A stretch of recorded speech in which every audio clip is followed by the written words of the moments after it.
Erie Elementary. The End of ORSON EERIE? By Jack Chabert. Illustrated by Matt Loveridge, based on the art of Sam RLCKS. Almost Eerie Day. 1.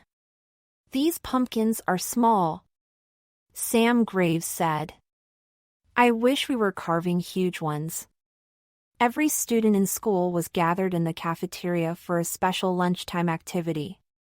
They were carving pumpkins for the upcoming Erie Day celebration. Erie Day was a local holiday, celebrating the history of the town of Erie. Sam's friend Antonio grinned. Erie Day is one good thing about living here, he said. We get, 2 Halloweens each year. And this year, Erie Day falls on a Friday, their friend Lucy said. That means we can stay up late. We won't have to rush home. Best of all, it's only 2 days away. My favorite part is the Erie Day haunted house, Antonio said. He leaned over and whispered, I'm not sure why, but I have a feeling that this year's haunted house will be extra scary. Sam pointed at Lucy's pumpkin and laughed. Is that one of Antonio's famous sandwiches? Lucy nodded. Yep. She had carved the outline of a peanut butter and jelly sandwich into her pumpkin. Antonio always carried a PB&J in his pocket. 2 can play at that game, Antonio said. He carved big, round eyes into his pumpkin. This is how wide your eyes will be at the haunted house because you'll be so scared. When Sam looked down at his pumpkin, he gasped. He had unknowingly carved a mustache into it. The mustache curled up like ORSON EERIE's. ORSON EERIE was the mad scientist who had built Erie Elementary almost 100 years ago. He was part of the Erie family that founded the town. But ORSON EERIE didn't deserve to be celebrated on Erie Day. He was evil. He found a way to live forever. He became the school. The school was alive. Erie Elementary was a living, breathing thing that fed on students. Sam was the school hall monitor. Lucy and Antonio were assistant hall monitors. Together, they kept the students and teachers safe. Just then, a strange feeling crawled through Sam. As hall monitor, Sam could feel when something bad was going to happen. Suddenly, Sam's pumpkin leapt off the table. Antonio's and Lucy's did, too. Students and teachers screamed, "H-H-H-H-H." The pumpkins were coming to life. Their carved mouths chomped open and closed. Monstrous pumpkins leapt through the air. Some rolled after teachers. Others chased after students. Antonio exclaimed, "We're under attack." Pumpkin clash. 2. The school lunchroom was a battleground. Pumpkins charged after students and teachers. What's happening? Sam yelled, ducking down beside his friends. Maybe pumpkins don't like getting carved, Antonio exclaimed. I bet they want revenge. The only one who wants revenge, Lucy said, is ORSON EERIE. Sam, Lucy, and Antonio dashed to the center of the room. All around them, they saw complete chaos. Students and teachers dove beneath tables. Pumpkins hurled themselves like dodgeballs. They exploded against the walls. Pumpkin seeds filled the air like confetti. Monster pumpkins are everywhere, Antonio exclaimed. How do we stop them? Lucy snatched up a lunch tray. She flicked off a glob of mac and cheese, then held the tray high. We take the pumpkins down, she said. One by one. That won't be easy, Sam said. Sam and Antonio grabbed trays. They were ready for battle. More than a dozen angry pumpkins came bouncing toward the hall monitors. They're closing in, Lucy shouted. From all sides, Antonio added. One smirking pumpkin launched itself at Sam. Its orange-fanged mouth chomped. Snap! Snap! Sam swung the lunch tray and the pumpkin exploded. Gooey, stringy bits splattered Sam. An instant later. Plop. Plomp. Plamp. Flomp. All the pumpkins in the room suddenly dropped to the floor like stones. The battle was over. Antonio scrunched up his nose. I'm confused. You hit one pumpkin, but they all stopped attacking? Lucy nodded. That was oddly easy. Too easy, Sam said. Slowly, students and teachers crept from their hiding spots. Some wiped pumpkin seeds from their clothes. Others pulled pumpkin guts from their hair. Sam's mind raced. Usually the school attacks in secret. But this time everyone saw. Everyone watched those pumpkins come to life. Just then, a voice boomed from the hallway. Open this door at once. Very special effects. 3. Principal Winnick burst into the lunchroom. What happened in here? He demanded. He eyed the students and teachers. Everyone was covered in pumpkin goo. Before Principal Winnick could say anything else, Mr. Nakobe, the old man who took care of Erie Elementary, rushed over. Special effects. Mr. Nakobe called out. I'm using these pumpkins to test out new Erie Day effects. Sam grinned. Mr. Nakobe always shows up when we need him. Many years ago, Mr. Nakobe had been Erie Elementary's first hall monitor. He had chosen Sam to be hall monitor. He had told Sam the terrible truth about the school. I'll get this cleaned up. Mr. Nakobe told Principal Winnick. The principal flicked a pumpkin seed from his shoe. Very convincing. Effects, Principal Winnick said. And they'll have to be. Principal Winnick stepped into the center of the room. Students, I have news, he announced. This Erie Day, our school will be hosting a haunted hayride on the soccer field. Sam looked to his friends nervously. But then... Ring! The recess bell. Lucy said. Come on! Sam started following his friends. He stopped when he felt a hand on his shoulder. It was Principal Winnick. Sam Graves, the principal said. The 4th and 5th graders will be building the haunted hayride after school today. Since you are our head hall monitor, would you mind staying late to watch over things? Sam nodded. Sure thing, Principal Winnick. As Sam made his way to recess, he overheard his classmates. Sam was surprised. Everyone believed Mr. Nakobe's special effects story. No one was talking about the monstrous pumpkins. Instead, they chattered about the haunted hayride and how exciting it would be to have it at school. But Sam wasn't excited. He was worried. Worried that ORSON EERIE was up to something awful. Recess reasoning. 4. Sam, Lucy, and Antonio huddled together on the tetherball court at recess. They were far away from the other students. They needed to talk serious business. The school has never attacked in such a risky way. And it's never given up so easily. Sam said as he hit the tetherball. Why now? Orson must be starving. Antonio said. He smacked the ball back. Lucy dodged the fast-swinging ball, then hit it toward Antonio. If the school is that hungry, Lucy said, a big attack is definitely coming. That sent a chill down Sam's spine. He hit the ball hard as the bell rang. Then he followed his friends back to class. Sam was terrified. ORSON EERIE was no longer hiding his hunger. That made the monstrous school even more dangerous.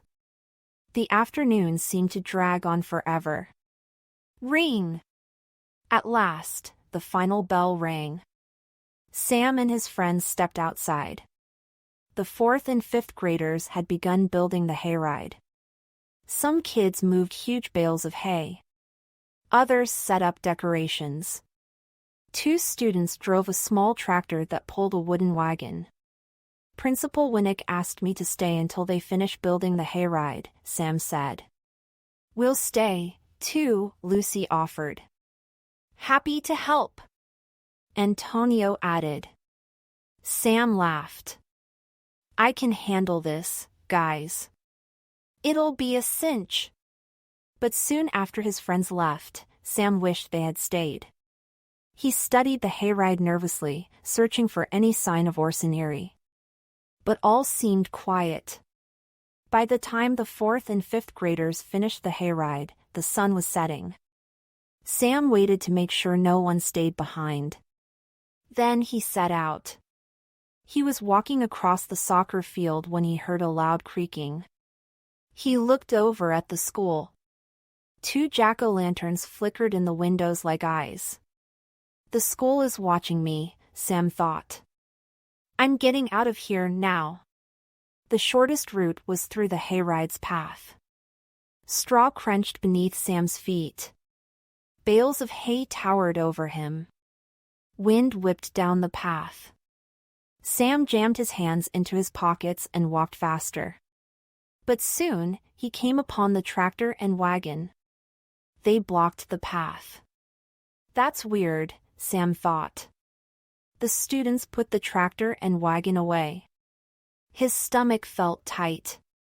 He turned back the way he'd come. I'd rather take the long way than pass those creepy things. K.A. clank. Sam looked behind him. The wagon had unhitched itself from the tractor. Its wheels were starting to turn. A wagon can't move without a tractor and without someone driving that tractor. He thought. The wagon was alive. And it was coming for Sam. Horrible hayride. 5. I need to get out of here, Sam thought. He quickly ran past the tractor. He raced through the hayride, toward the exit. But the monstrous wagon was hot on his heels. The wagon's rusty wheels sounded like the buzz of an insect. TSSK. TSSK. KSST. Sam saw the end of the path up ahead. I'm nearly to freedom. ORSON EERIE's powers won't work off school grounds. But the wheels squeaked louder. TSSK. The wagon was catching up. Then. Slam. Earth. Sam cried out. The wagon slammed into him. He tumbled backward into the wagon bed. Sam gripped the side of the wagon as it took off like a rocket. It whipped around corners. He was nearly flung off as it went up on 2 wheels. Coming around the next turn, Sam saw the doors to Erie Elementary swing open. No! Sam yelled. The school's doors were like a hungry mouth. Red light glowed inside. Erie Elementary looked ready to eat and the wagon was delivering the main course, Sam. The end of the ride. 6. The speeding wagon carried Sam toward Erie Elementary's open mouth. I'm about to be Orson's dinner, Sam thought. But then crar! Hey, Sam, a familiar voice called out. Are you starting the Erie Day celebration? Sam heard an engine growl. He looked around to see where the sound came from. But K.A. slam. Something hit the wagon. Whoa! Sam cried. He was thrown from the wagon and landed in a hay pile. Hey, Sam, a familiar voice called out. Are you starting the Erie Day celebrations without us? Sam blinked. Antonio and Lucy when driving the tractor. They had rammed the wagon. "Let's take care of that monstrous wagon," Lucy said as she climbed down from the driver's seat. But the wagon was no longer monstrous, it lay still. The wheels spun harmlessly. Eerie. Elementary's doors slammed shut. The attack was over. Sam sagged against a hay bale and caught his breath. "Good timing, guys." "But how did you know I was in trouble?" he asked. "I called to see if you got home okay," Lucy said. "Your mom hadn't seen you, so I called Antonio Dash. And I was like, Sam's in trouble," Antonio said. "So here we are," Lucy said with a smile. Sam shook his head. "That wagon was going to feed me to Orson. But the moment it was hit by the tractor, it stopped. It didn't fight back or anything." "That was easy," Lucy said as they began walking home. "Just like the pumpkins this morning. 2 easy battles in a row," Antonio said. He was almost skipping down the sidewalk. "We're really getting the hang of this hall monitor thing." Suddenly, Lucy stopped. Her eyes were wide as she grabbed her friends.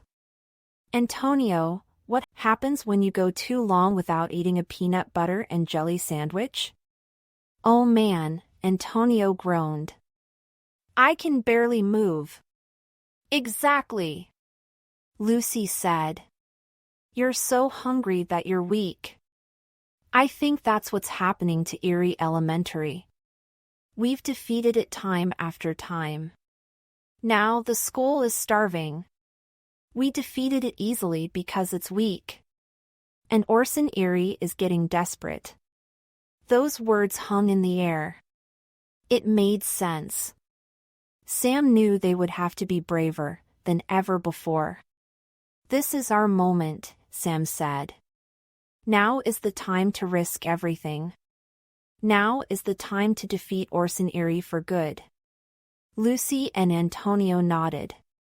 But they all had the same thought: how? Haunting. 7. It was Thursday morning. Sam, Lucy, and Antonio were sitting in Ms. Grinker's class. The loudspeaker crackled. It was Principal Winnick. "This is a very important announcement about tomorrow's Eerie Day celebration. The haunted house was going to be held at Jasper Eerie's mansion, but there has been a change of plans." Sam glanced at Lucy and Antonio. Jasper Eerie was the great-great-grandson of Orson Eerie. He lived in Orson Eerie's old house. He had been a substitute teacher at Eerie Elementary and helped the hall monitors more than once.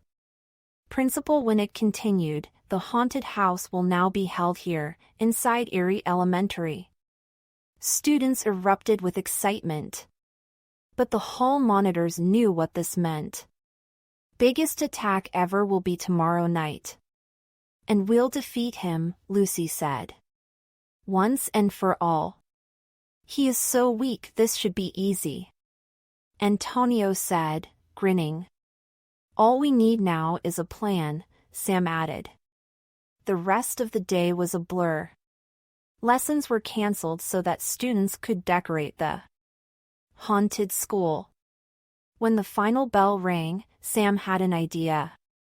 "Let's go talk to Jasper Eerie," he said to Antonio and Lucy. "Maybe he's not hosting the haunted house because he discovered something about Orson Eerie." "Maybe he's," Sam whispered, "no question. Orson Eerie's found a weakness we can use." "Good thinking," Lucy said. The hall monitors headed across town. Eerie Day banners hung from lampposts. Posters were plastered on mailboxes. Finally, they reached Jasper Eerie's house. It looked creepier than usual.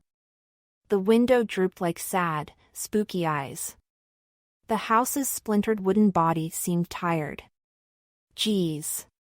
Jasper wouldn't even need to add decorations to make this house look haunted, Antonio said. Sam said, "Well, let's hope Jasper knows something that can help us battle our monstrous school dash. Which is about to be a haunted house." Lucy interrupted. Sam, Lucy, and Antonio walked up the front steps. Sam started to knock on the door when Jasper Eerie flung it open and exclaimed, "I saw Orson last night." Jasper's nightmare. 8. Orson Eerie was here, Jasper said. Sam, Antonio, and Lucy nervously looked around as they stepped inside. Orson was off school grounds? Sam asked. Yes, Jasper said. I saw him in my dreams. But he was so real. I'm sure he was here. Sam and his friends sighed. It was just a nightmare. Sam wasn't surprised. Jasper was a scaredy cat. He wouldn't even go near the school anymore. Jasper shakily headed into the kitchen and sat down. Orson Eerie's journals, notes, and diaries were stacked everywhere. After I agreed to host the haunted house, I started having nightmares, Jasper explained. The nightmares got worse as Eerie Day got closer. Last night, I dreamt I was surrounded by Orson Eries. Like an army.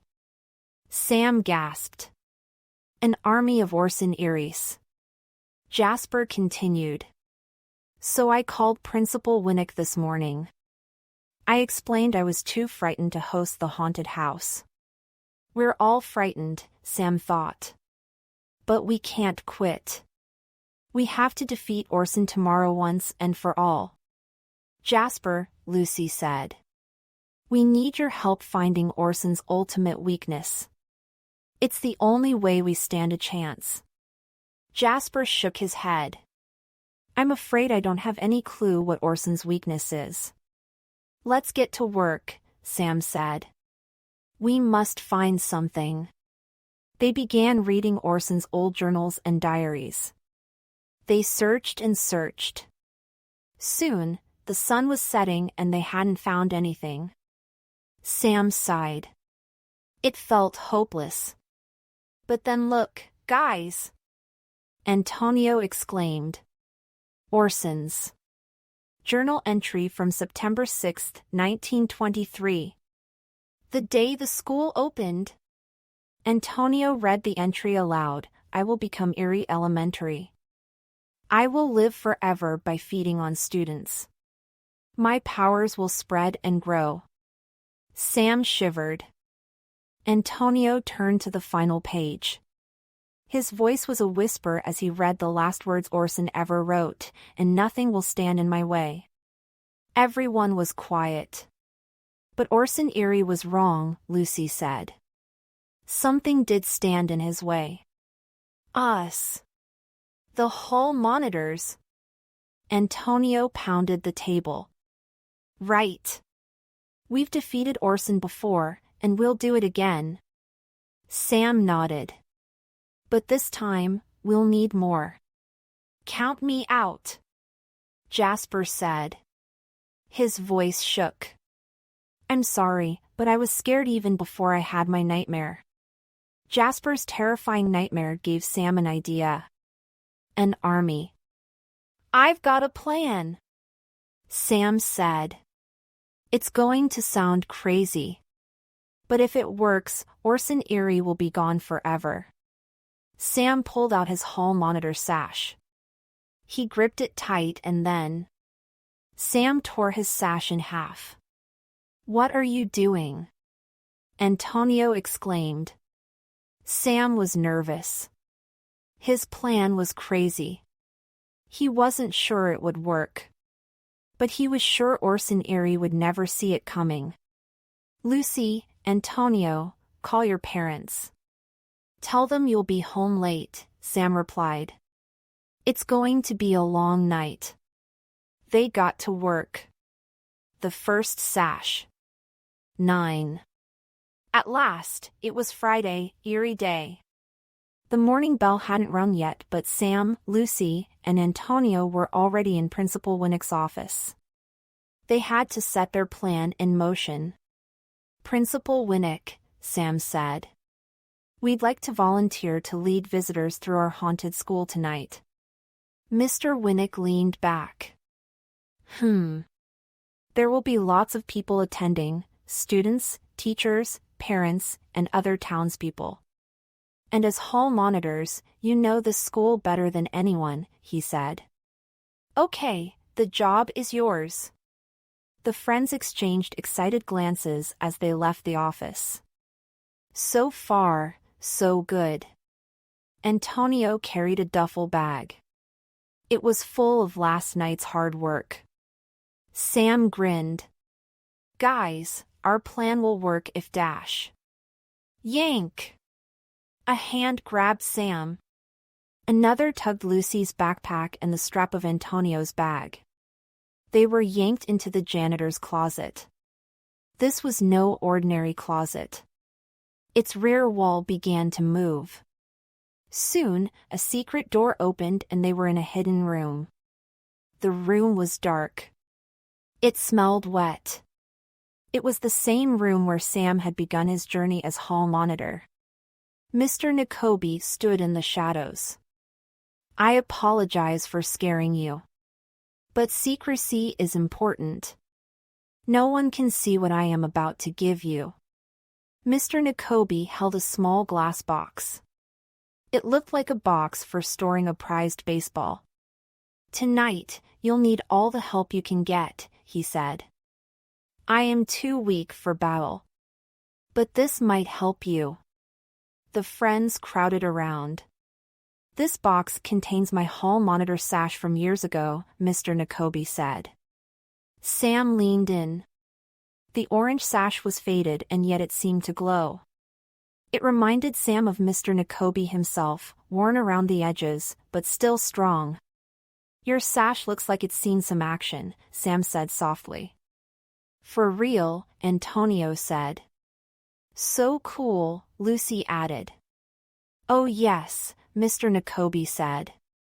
But those are stories for another time. Sam took the box.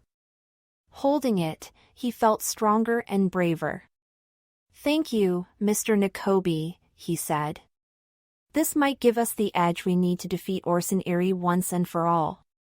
Let us hope, Mr. Nakobe said. Now. Hurry to class. It will be nighttime before you know it. Haunted halls. 10.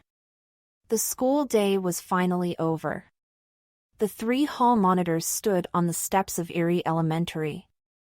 Everyone else was in town enjoying the Erie Day festivities. The sun was setting. It cast purple shadows across the school, giving it a spooky glow. The haunted house decorations made the school look creepier than usual. Any minute now, Sam said, Orson will strike. It had been less than 1 year since Sam had learned the truth about ORSON EERIE since Sam and Orson became enemies. In that short period, Sam and Orson had battled many times. But if my plan works, Sam thought, tonight's battle will be our last. Look! Lucy said, nudging her friends. Hundreds of people walked across the field. They were drinking lemonade, eating treats, and laughing. The parade downtown must be over, said Antonio. It looks like everyone is having fun, Sam said. He swallowed.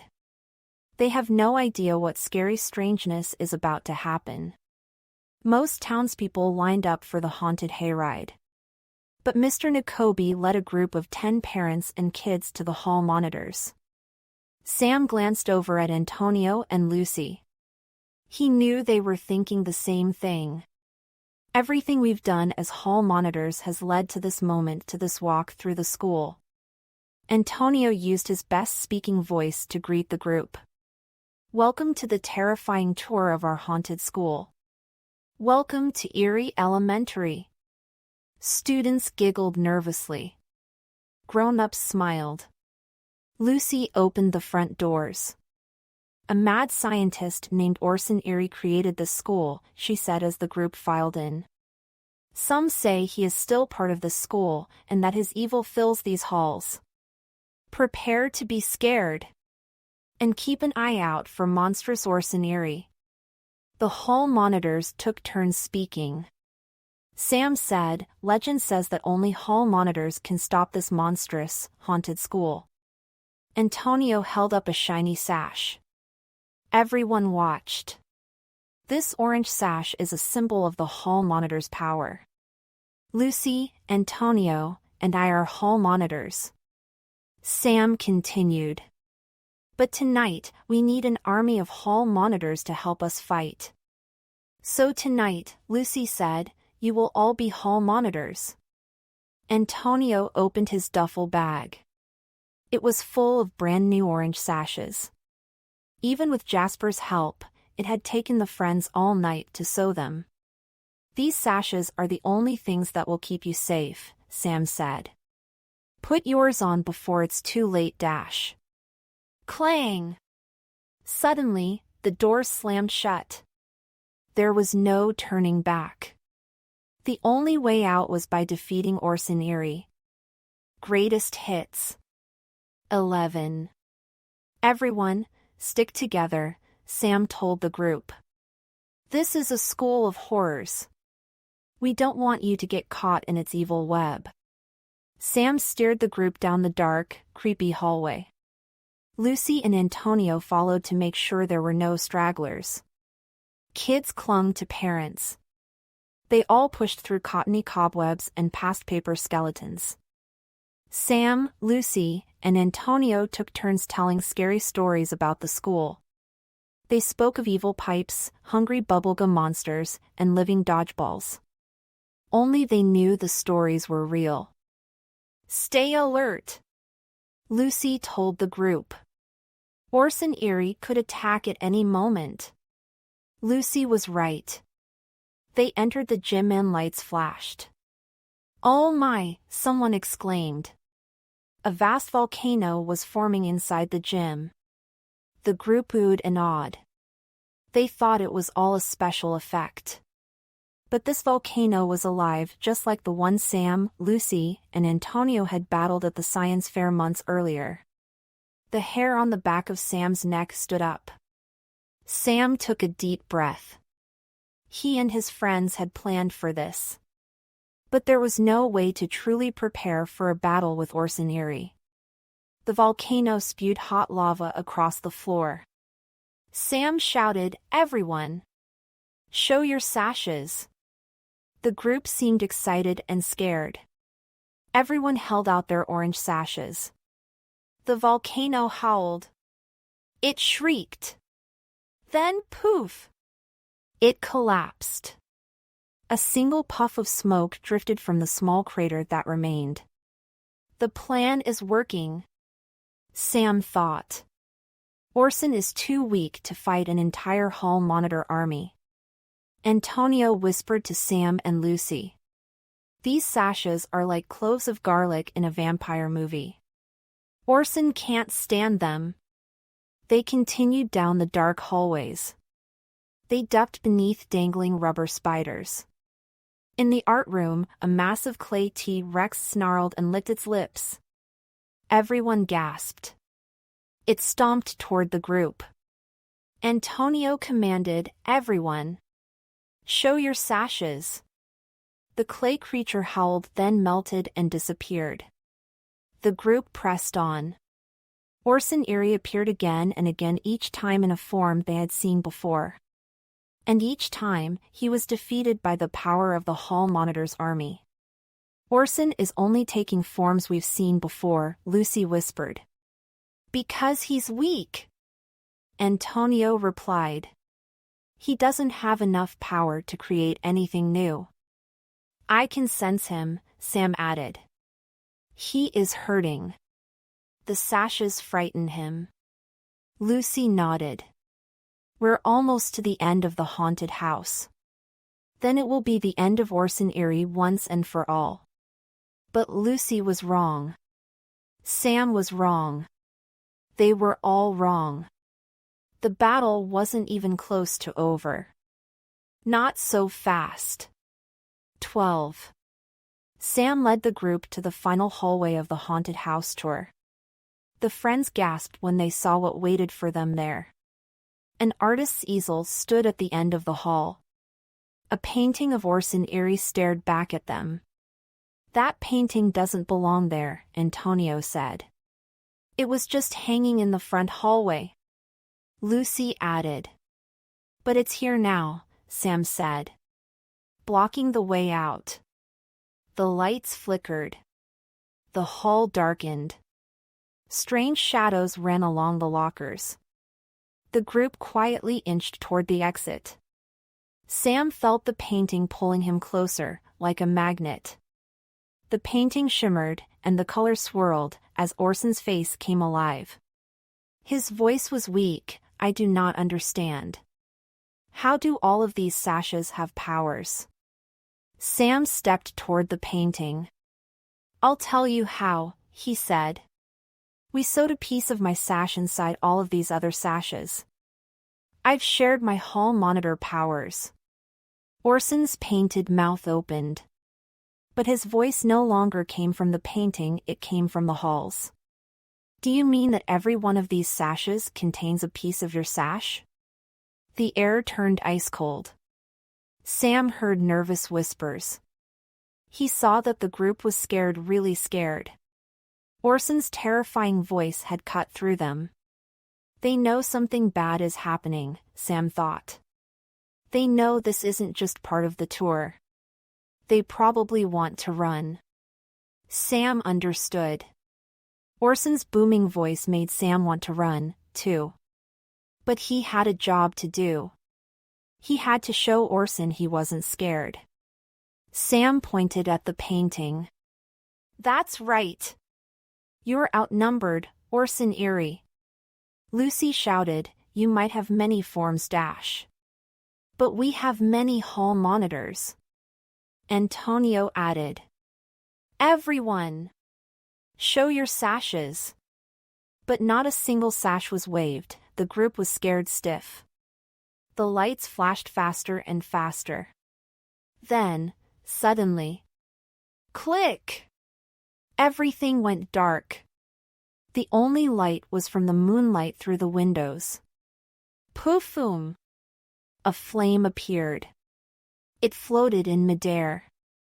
The flame's heat made everyone take a step back. "I will never leave," bellowed Orson. "I am Eerie Elementary." The flame grew brighter and hotter. Sam realized what it was becoming. Orson Eerie was taking the form of an enormous pumpkin. But it was a terrifying, jumbled mess of a form. The pumpkin was made from bits of cobweb and creepy decorations. The flame burned within its mouth. Behind them, a student shrieked. "It's okay," Antonio told the group. "This is all part of the haunted house experience." Sam doubted anyone believed Antonio. He had seen their fearful faces. Now the monstrous pumpkin charged toward them. He had to get everyone to safety. "Run," yelled Sam. "Pump the brakes." 13. In an instant, the entire tour group was racing toward the exit. It was a stampede. "This way!" Antonio cried as he flung open the door. The group raced outside to safety. Then clang! The door leapt from Antonio's hand and snapped shut. He tugged, but it wouldn't budge. "Come on! We can escape out the main exit," Sam cried, pulling his friends down another hallway. The pumpkin charged after the hall monitors. Sam raced down the long halls. If they could just stay ahead of the monstrous pumpkin. But wham! Bam! The huge pumpkin slammed into Lucy and Antonio. They were knocked to the side. Sam wanted to run back to them. But he couldn't because the pumpkin was still barreling toward him. Finally, Sam threw himself into the exit doors. He felt his sash tremble. Orson was growing weaker. Weak enough that clang. The doors opened. Sam stumbled down the school steps. He saw people watching. Everyone could see what was happening. The monstrous pumpkin bounced down the steps after Sam. Sam scurried backward. You won't win, Orson. Creating more hall monitors was clever, Sam Graves, Orson said. But without Lucy and Antonio, you cannot overpower me. You are strong but not strong enough. Mr. Nakobe was a better hall monitor than you. A thought sprang into Sam's head. Mr. Nakobe's sash. Sam reached into his bag and yanked out the box Mr. Nakobe had given him that morning. The pumpkin flinched. It rolled to a stop.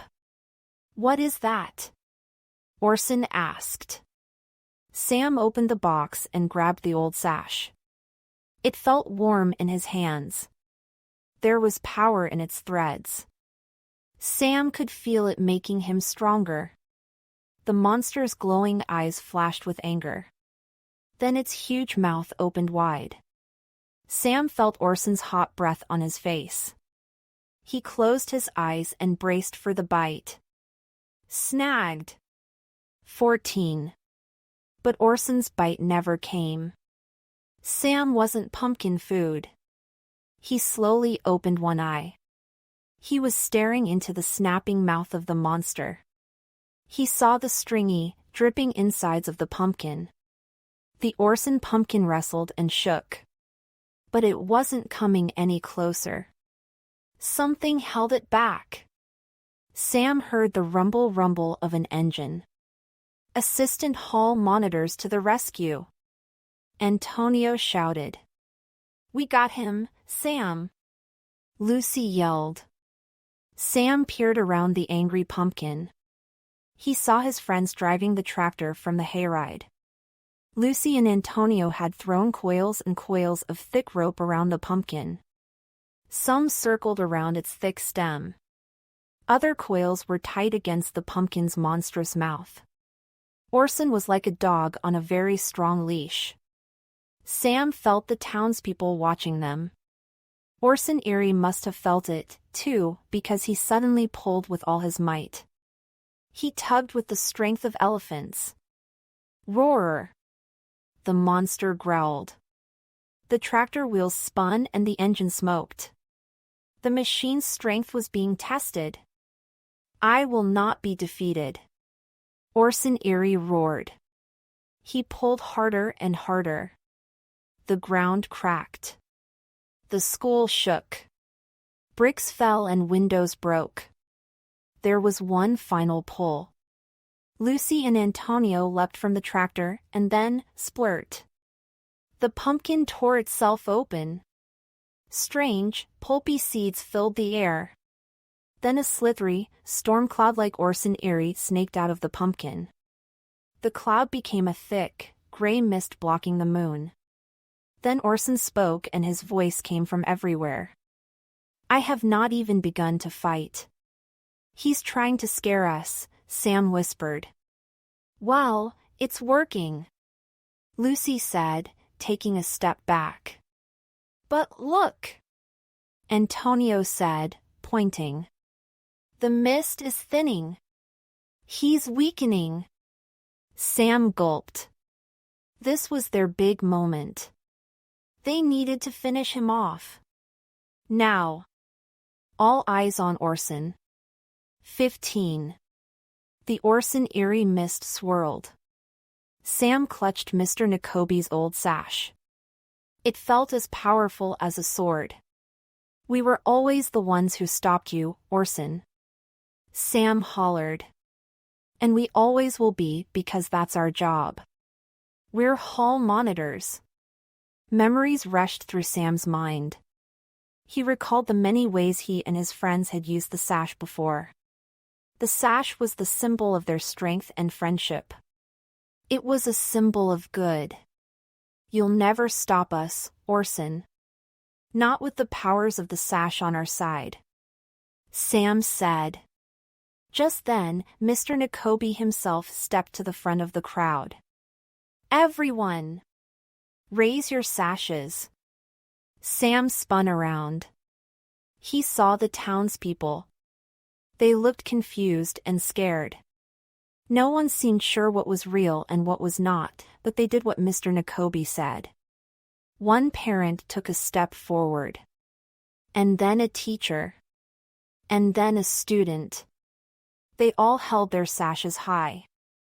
A growl came from the thick, gray mist. ORSON EERIE darted and swirled, but more townspeople stepped forward. More sashes closed in. They formed a semicircle around the mist. Erie Elementary stood like a wall behind it. To beat us, you need a sash of your own. Sam said. Here, I'll even let you have this one. Go on. Just try and take it. I dare you. He dangled Mr. Nakobe's sash in front of the swirling ORSON EERIE mist. ORSON's voice boomed, Your sash has stopped me before, Sam Graves. But never again. I will destroy all the sashes. And I will start with Nakobe's. The mist spun closer and closer. Then, hump! The sash turned ice cold as ORSON EERIE entered it. It jerked in Sam's hand. The sash whipped about like a kite in a storm. I will destroy this sash. Then I will take another form. I will finally feed. At last my power will spread. I don't think so, ORSON, Sam said. Antonio said, the sash is a symbol of the hall monitor's responsibility to protect the students. And hall monitors could never hurt the school or its students. Lucy shouted. Sam smiled. Now that you are in that sash, you can never put the students in danger again. You will stay trapped in that sash forever. ORSON howled in anger. His cries echoed across the field. The sash shook, but it was no use. ORSON was imprisoned. You tricked me. ORSON yelled. This cannot be. I designed this school. I built and painted this school with my bare hands. I am Erie Elementary. I can't be defeated. I cannot. The hall monitor sash snapped like a whip. Then it fell to the ground. So long, ORSON EERIE. 16. The hall monitors looked down. The sash was limp and lifeless. Sam bent to pick it up. His fingers grazed the fabric. Ow, he cried. It's hot. Lucy opened the glass box. She carefully pushed the sash inside without touching it. And like that, the battle was over. Hundreds of faces stared at Sam, Lucy, and Antonio. Parents, teachers, students, and townspeople had all seen them defeat mad scientist ORSON EERIE. Mr. Nakobe approached. He patted Sam on the shoulder, then turned to the crowd. I hope you enjoyed tonight's haunted house, all the incredibly realistic special effects, and your 3 amazing guides. No one seemed to know what to say. Everyone was stunned. An unexpected sound broke the silence. Applause. Jasper had refused to set foot on school grounds for months, but he was there now. And he was clapping for the hall monitors. Soon, everyone clapped. Principal Winnick stepped forward. That was very bizarre, but I do believe this haunted house was the best Erie Day haunted house ever. Please, another round of applause for Mr. Nakobe's special effects and for your guides. Mr. Nakobe and the hall monitors stood together. Sam waved awkwardly to his mom. Finally, the crowd headed home. Sam saw Principal Winnick speaking to Jasper. Jasper was smiling and nodding. Sam guessed Jasper might soon be a full-time teacher at Erie Elementary. I'll take my box, Mr. Nakobe said. It's all yours. Antonio replied, smiling. He handed it over. Congratulations, hall monitors. You've done what I could never do. You've defeated Orson Eerie once and for all, Mr. Nakobe said. Let's head inside and put this box somewhere safe. The three friends followed Mr. Nakobe inside. The school's walls, the lockers, and the ceiling all seemed brighter. It was as if the school had been sick, but now it was healthy again. And that's that, Mr. Nakobe said. He placed the box inside the trophy cabinet. Mr. Nakobe looked at Sam. Sam sensed there were many things the old man wanted to tell him.